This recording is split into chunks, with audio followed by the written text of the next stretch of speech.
বিষয় নারী শক্তি অধিনিয়ম বিল, যেটা 2023 সালের সেপ্টেম্বর মাসে পাশ হয়ে গেছিল লোকসভা এবং রাজ্যসভা, এমনকি দেশের মহামহিম রাষ্ট্রপতির অ্যাসেন্টও হয়ে গেছিল।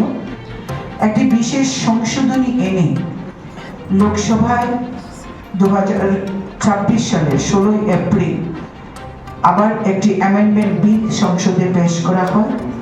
তারপরে এটাতে ভোটাভুটি হয় এবং এই নারী শক্তি অধিনিয়ম বিল এবং তার যে সংশোধনীটি অত্যন্ত পরিতাপের সঙ্গে আমরা আজকে আপনাদের অবগত করছি যে কংগ্রেস এবং ইন্ডি জোট যেটা কংগ্রেসের, তারা এই বিলটির বিরুদ্ধে ভোটাধিকার প্রয়োগ করেছেন। আমাদের দেশের প্রধানমন্ত্রী নরেন্দ্র মোদীর ঐকান্তিক প্রচেষ্টার পরেও এই বিলটি আমরা পাশ করতে পারিনি সংসদে।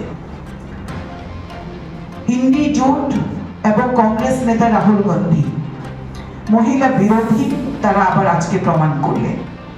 তারা এই বিলটা শুধু বিরোধিতা করেননি, এই দেশের অর্ধেক আবাদী 70 কোটি নারীদের অধিকার থেকে তারা বঞ্চিত করেছেন। নারীকে সম্মান দেওয়ার জন্য দেশের প্রধানমন্ত্রী নরেন্দ্র মোদী এই নারী শক্তি বন্ধন অধিনিয়ম বিল এনে নারীকে সম্মান দিয়ে এই দেশের নারীদেরকে রাজনীতিতে অংশীদারত্বের সুযোগ